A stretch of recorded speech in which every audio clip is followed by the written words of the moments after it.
So far, it is going great. We've been seeing more and more people showing up. Since we haven't had the event in a few years, we're really anticipating a really great turnout. And we've got great weather today. It's absolutely beautiful and sunny, so we're anticipating great crowds.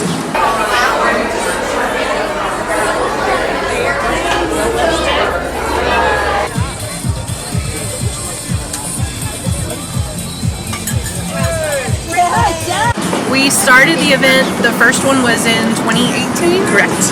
And then we held it again after a very successful event in 2019. 2020's event was planned, and then the pandemic hit, so we ended up canceling and did not hold it again in 2021. So this is our third year back. Fred, hang on.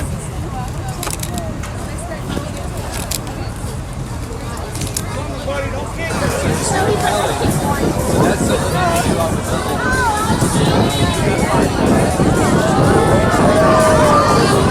All of the departments are represented here, and they've got equipment, they've got their tools, they have their own demonstrations that they're doing on a smaller scale, but it's all a lot of fun for the kids.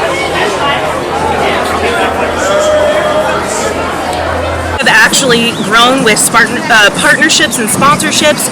We have Clear River here. They've been with us since the beginning, but we've also now added some nonprofit partners. So groups such as the Morning Rotary Club that's putting in the splash pad, and our Optimist Club that does our T-ball registration and is a big sponsor for our New Year's Eve events is out here with us today. So we just keep adding new activities so that we can make the event bigger and better for our community.